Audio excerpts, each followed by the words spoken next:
Hello दोस्तों, स्वागत है एक और नए वीडियो में जिसमें हम देखेंगे कि अगर आप भी अपने घर में, दुकान में, इंडस्ट्री या फिर वाटर सोर्स के लिए नया बिजली कनेक्शन लगाना चाहते हैं तो उसके लिए ऑनलाइन आवेदन कैसे करें।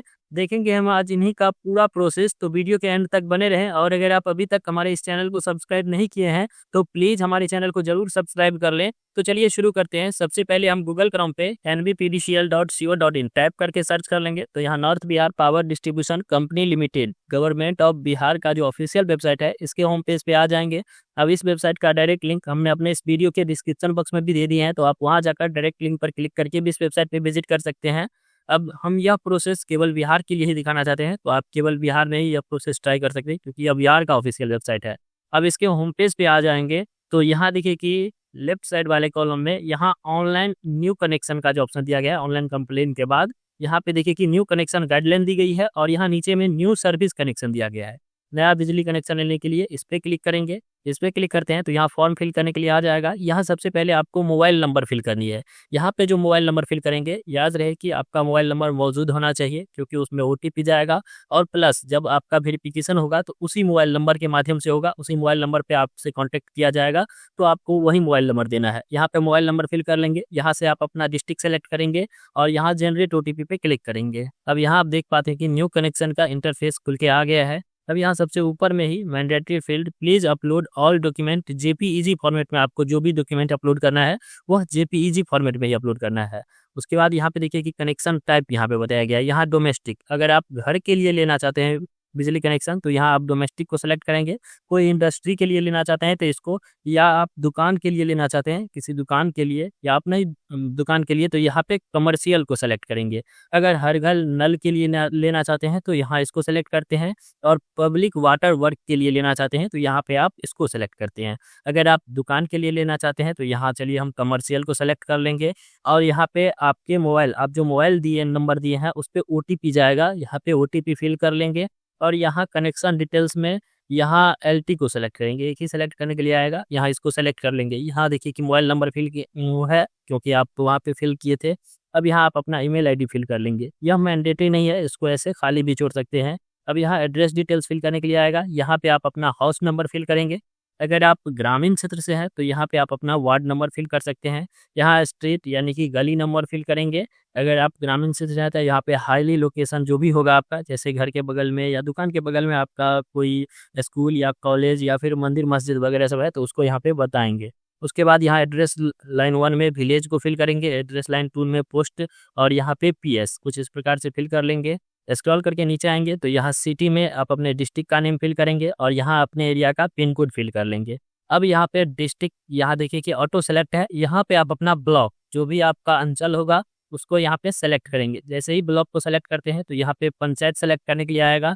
यहाँ से आप अपना ग्राम पंचायत को सेलेक्ट करेंगे और यहाँ पे विलेज या वार्ड यानी कि यहाँ पे आप अपना विलेज का नेम सेलेक्ट कर लेंगे। अगर आप ग्रामीण क्षेत्र से हैं तो यहाँ से आप अपना विलेज का नेम सेलेक्ट करेंगे। जैसे ही विलेज का नेम सेलेक्ट कर लेते हैं तो आपका बिजली कनेक्शन के लिए जो डिवीजन है और सब डिवीजन है और सेक्शन है वो यहाँ पे देखिए कि शो होने लगा है। आप यहाँ से सेक्शन या डिवीजन को चेंज भी कर सकते हैं। यदि आपके एरिया में एक से अधिक डिवीजन है तो यहाँ पे आप डिवीजन को बदल भी सकते हैं। अब यहाँ पे टैरिफ की बात करें तो सबसे ज़्यादातर लोग यहीं पे गलती करते हैं। यहाँ देखिए कि टैरिफ में अगर आप कमर्शियल ऊपर में सेलेक्ट किए हुए हैं तो यहाँ टैरिफ में 4 प्रकार से खुल के आ रहा है, NDS1D, SS1D, SS2 और LTE भी। यहाँ पे अब हम इस स्क्रीनशॉट के माध्यम से समझ पाते हैं कि यह स्क्रीनशॉट सुविधा ऐप जो है बिजली विभाग का उस एप्लीकेशन से लिया गया है। यहाँ पे आप देख पाते हैं कि NDS1D यानी कि नॉन डोमेस्टिक सर्विस 1D यानी कि 1 फेज के लिए आप लगाना चाहते हैं तो यहाँ पे देखिए कि लोड रेंज दिया गया है कि 1 से 7 किलोवाट में। यहाँ कमर्शियल कनेक्शन अगर आप लगाना चाहते हैं तो यहाँ पे आप NDS1D यानी कि गैर घरेलू को ही यहाँ से सेलेक्ट करेंगे। इसको ही ज़्यादातर लोग यहाँ पे इसको ही सेलेक्ट करता है। अब यहाँ पे SS1D के बारे में बात करें तो यहाँ पे SS1D के बारे में बताया गया है स्ट्रीट लाइट 1D यानी 1 फेज में 1 से 7 किलोवाट के रेंज में अगर आप कमर्शियल बिजली कनेक्शन लगाना चाहते हैं तो यहाँ पे आप इसको सेलेक्ट करेंगे। यह तो आपके लिए है ही नहीं। और यहाँ पे देखिए कि SS2D का भी ऑप्शन है, यहाँ पे SS2 का भी ऑप्शन है। तो यहाँ पे SS2 की बात करें तो स्ट्रीट लाइट 2 कमर्शियल कनेक्शन जो होता है वह 100 से 500 WT के लिए ही होता है। तो आप यहाँ पे आप WT के लिए ही होता है तो आप यहाँ पे इसको इस प्रकार से WT के लिए ही होता है तो यहाँ पे आप SS2 को आप WT के लिए ही होता है, तो यहाँ पे आप SS2 को समझ पाएँगे। अब उसके बाद यहाँ पे देखिए कि नीचे में LTEV दिया गया है। यहाँ पे LTEV की बात करें तो यहाँ पे नीचे में दिया गया है LTEV, लो टेंशन इलेक्ट्रिसिटी कमर्शियल कनेक्शन में अगर आप 1 से 7 किलो का लगाना चाहते हैं फेज़ 1 में, तो यहाँ पे आप इसको सेलेक्ट कर पाएँगे। बट आपको ये सब सेलेक्ट करने की ज़रूरत नहीं है, आप केवल NDS1 अगर आप कनेक्शन दुकान के लिए लेना चाहते हैं कमर्शियल कनेक्शन, तो यहाँ पे आप NDS1 को ही सेलेक्ट करेंगे और यहाँ पे फेज़ को सेलेक्ट कर लेंगे। अगर आप NDS1D में अगर आप 1 फेज़ लेना चाहते हैं तो आप इसको, या फिर अगर 3 फेज़ लेना चाहते हैं तो आप इसको सेलेक्ट कर सकते हैं। यहाँ अपना लोड बताएँगे, जितने भी किलोवाट का लोड लेना चाहते हैं, अगर आप 2 या फिर 3 या 5 या 10 का लेना चाहते हैं तो आप यहाँ पे उस प्रकार से सेलेक्ट कर सकते हैं। यहाँ पे आप फेज़ के अनुसार यहाँ पे 1 से 7 किलो या फिर जो है सो वहाँ पे आप अपना देख लेंगे। यहाँ पे देखिए कि लोड कितना भी है। यहाँ पे आप NDS1 में 1 से 7 किलो का ही लोड ले सकते हैं एक 1 फेज़ में, और अगर आप 3 फेज़ सेलेक्ट करते हैं, यहाँ पे अगर आप 3 फेज़ सेलेक्ट कर लेते हैं तो यहाँ पे आप देख पाएँगे कि 5 से 70 किलोवाट का यहाँ पे लोड ले सकते हैं। तो उस हिसाब से यहाँ पे अगर आप 1 सेलेक्ट करते हैं तो 1 से 7 किलो का ही, तो उसके बीच में जितना भी लोड लेना चाहते हैं उसको यहाँ से बता देंगे। अब ये तो हो गया कमर्शियल कनेक्शन की टैरिफ। अगर आप यहाँ पे डोमेस्टिक सेलेक्ट करते हैं, यहाँ पे देखिए कि डोमेस्टिक घरेलू कनेक्शन अगर आप लेना चाहते हैं, तो उसके लिए आप यहाँ पे पहले यहाँ ब्लॉक सेलेक्ट करेंगे, उसके बाद यहाँ पे आपका ग्राम पंचायत खुल के आएगा, यहाँ से ग्राम पंचायत और यहाँ से विलेज को सेलेक्ट कर लेंगे। जैसे ही विलेज सेलेक्ट करते हैं तो यहाँ पे आपके एरिया में जो भी डिवीज़न है उसका यहाँ पे नेम खुल के आ जाएगा, सब डिवीज़न और सेक्शन का। अब यहाँ पे हम टैरिफ में देख पाते हैं कि KJ, DS1D और DS3D। अब इसके बारे में बात करें तो KJ डोमेस्टिक फेज़ 1 यानी कि कुटीर ज्योति। अब यह कनेक्शन जो है सो केवल BPL धारकों को मिलता है, जो आप बिलो पॉवर्टी लाइन से आते हैं उन्हीं को मिलता है। तो यहाँ पे तो आप इसको सेलेक्ट नहीं कर सकते। अगर आप BPL में आते हैं तो आप यहाँ पे इसको सेलेक्ट कर पाएंगे। यहाँ पे देखिए कि लोड रेंज बताया गया है कि आप केवल इतने ही लोड रेंज में आप इस KJ के लिए अप्लाई कर सकते हैं। उसके बाद यहाँ पे DS1D यानी कि डोमेस्टिक सर्विस घरेलू के लिए आप फेज़ 1 लगाना चाहते हैं, तो यहाँ पे आप देख पाते हैं कि लोड रेंज बताया गया है कि 1 से 7 किलोवाट के रेंज में आप यहाँ पे डोमेस्टिक फेज़ 1 के लिए लगा सकते हैं। और DS1D अगर 3 फेज़ के लिए लगाना चाहते हैं तो यहाँ पे लोड रेंज देख पाएंगे। और DS3D डोमेस्टिक सर्विस 3D अगर फेज़ 3 लगाना चाहते हैं तो यहाँ पे उसका लोड रेंज देख पाएंगे।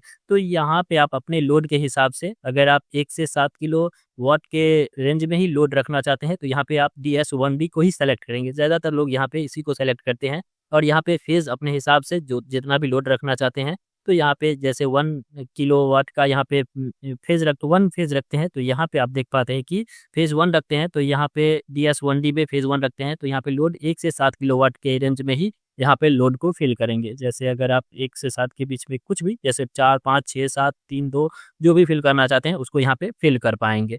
ज़्यादातर लोग यहाँ पे 1 किलोवाट ही फिल करते हैं तो यहाँ पे कुछ इस प्रकार से फिल कर लेंगे। जब यह डिटेल्स फिल हो जाएगा उसके बाद यहाँ से जेंडर को सेलेक्ट करेंगे। यहाँ पे फुल नेम रखेंगे, जो भी एप्लीकेंट है उसका जो डॉक्यूमेंट है उसके हिसाब से यहाँ पे फुल नेम फिल कर लेंगे। उसके फादर का नेम फिल करेंगे और यहाँ पे आईडी प्रूफ में डॉक्यूमेंट टैब को सेलेक्ट करेंगे। अगर आधार कार्ड ही लगाना चाहते हैं तो यहाँ पे आधार कार्ड या मतदाता पहचान पत्र, यहाँ पे बहुत सारा दिया गया है, आप इसे सेलेक्ट कर पाएंगे। यहाँ पे देखिए कि अगर यहाँ पे KJ कनेक्शन को सेलेक्ट करता है कुटीर ज्योति को, तो यहाँ पे आपको BPL यानी कि बिलो पॉवर्टी लाइन वाला कार्ड यहाँ पे आपको लगाना होगा, तो यहाँ पे उसको सेलेक्ट करेंगे।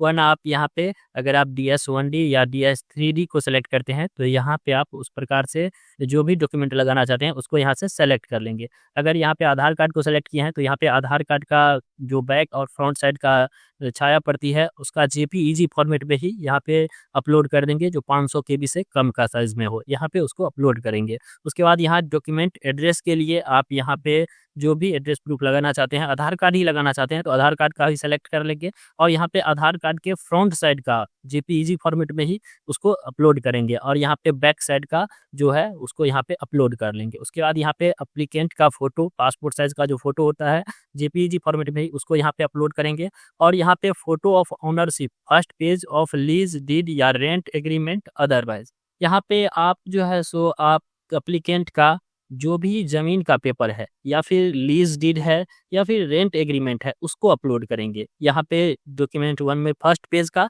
और यहाँ पे उस लास्ट पेज का यहाँ पे छाया पड़ती है उसको अपलोड कर देंगे JPEG फॉर्मेट में ही। जब सारा डिटेल्स फिल कर लेते हैं उसके बाद यहाँ सबमिट पे क्लिक करेंगे। जैसे ही सबमिट पे क्लिक करते हैं तो यहाँ पे आपको एक कंज्यूमर नंबर दे दिया जाएगा, इसे आप नोट डाउन करके रख लेंगे। यह कंज्यूमर नंबर आप जो मोबाइल नंबर दिए है उस पे भी एसएमएस के थ्रू भेज दिया जाएगा, तो उसको भी वहाँ पे आप रख लेनी है। अब आपको वेरिफिकेशन के लिए कॉल आएगा, उसके बाद डॉक्यूमेंट वेरिफिकेशन किया जाएगा, बकाया वेरिफिकेशन होगी और जैसे ही वेरिफिकेशन कंप्लीट हो जाता है तो आपका बिजली कनेक्शन आपके घर पर पहुंचकर आपका मीटर लगा दिया जाता है और जो भी बिजली कनेक्शन का जो नया बिजली कनेक्शन का चार्ज है वो आपका फर्स्ट बिल जो आएगा उसी पे भेज दिया जाएगा। आप जो फर्स्ट बिल पेड करेंगे उसी में बिजली कनेक्शन का जो नया बिजली कनेक्शन का जो चार्ज होता है वो ऐड होके आता है, तो आप उसे पे करेंगे तो आपका साथ में ही बिजली कनेक्शन का ऐड हो जाएगा, आपको कहीं कोई चार्जेस नहीं देनी होगी। अब जब आप बिजली कनेक्शन अप्लाई कर लेते हैं तो उसका स्टेटस देखना चाहते हैं तो उसके लिए आप यहाँ गूगल क्रोम पे हर घर बिजली .bsphcl.co.in टैप करके सर्च कर लेंगे तो यहाँ इसके पोर्टल पे आ जाते हैं। अब इस पोर्टल का डायरेक्ट लिंक हमने अपने इस वीडियो के डिस्क्रिप्शन बॉक्स में भी दे दी है, तो आप वहाँ जाकर डायरेक्ट लिंक पर क्लिक करके भी इस वेबसाइट पे विजिट कर सकते हैं। इसके होम पेज पे आते हैं तो यहाँ देखिए कि कंज्यूमर सुविधा एक्टिविटी दिया गया है, इस पे क्लिक करेंगे। इस पे क्लिक करते हैं तो यहाँ पे कंज्यूमर सुविधा, यहाँ देखिए कि नया विद्युत संबंध हेतु आवेदन करें, यहाँ से भी आप आवेदन कर सकते हैं और यहाँ पे उसका स्थिति जानने के लिए इस पे क्लिक करेंगे। आवेदन की स्थिति जानने के लिए इस पे क्लिक करेंगे। अब यहाँ पे आप अपना रिक्वेस्ट नंबर यानी कंज्यूमर नंबर जो दिया गया है वह नंबर यहाँ पे फिल करेंगे और व्यू स्टेटस पे क्लिक करेंगे तो यहाँ पे उसका स्टेटस शो होने लगेगा। यहाँ देखिए कि आप जो एप्लीकेशन सबमिट कर देते हैं तो यह ऑटोमेटिक ही ग्रीन रहता है। उसके बाद यह डॉक्यूमेंट वेरिफिकेशन में चला जाता है। डॉक्यूमेंट वेरिफिकेशन जब हो जाता है तो यहाँ पे ड्यूज वेरिफिकेशन यानी बकाया राशि की जांच की जाती है कि आपके ऊपर कोई बकाया तो नहीं है। और उसके बाद यहाँ पे टेक्निकल फैसिलिटी, यहाँ पे तकनीकी विजिबिलिटी यहाँ चेक होती है। उसके बाद आपका जो जैसे ही ये कंप्लीट हो जाता है तो परिसर में मीटर की स्थापना की जाती है, यह भी ग्रीन हो जाएगा और यहाँ पे मीटर स्थापना को अनुमोदित किया जाएगा। उसके बाद यहाँ पे आवेदक को बिलिंग चक्र में जोड़ा गया है, यानी कि आप इन सभी प्रोसेस में से जुड़कर आपका बिजली कनेक्शन लग जाएगा। अब अगर आप चाहते हैं कि आपका बिजली कनेक्शन जैसे ही आप आवेदन सबमिट कर देते हैं और आपको कंज्यूमर नंबर मिल जाता है रिक्वेस्ट आईडी, तो आप चाहते हैं कि जल्दी बिजली कनेक्शन लगे, तो उसके लिए आपका जो भी डिवीजन है यानी कि आपका जहां से भी बिजली कनेक्शन होना है, बिजली ऑफिस है, उस बिजली ऑफिस में पहुंचकर उस कंज्यूमर नंबर को सबमिट करेंगे और रिक्वेस्ट करेंगे उसे जल्दी लगाने की, तो वहां से जो है सो आपका बिजली कनेक्शन जल्दी ही लग जाएगा। तो दोस्तों इस प्रकार हम देखें कि बिहार में नया बिजली कनेक्शन लेने के लिए ऑनलाइन एप्लीकेशन फॉर्म कैसे भरें। अगर आपको यह वीडियो अच्छा लगा तो प्लीज़ लाइक करें और इससे भी अच्छा वीडियो लेकर आते हैं हम अपने इस चैनल पर, तो प्लीज़ हमारे चैनल को जरूर सब्सक्राइब कर लें।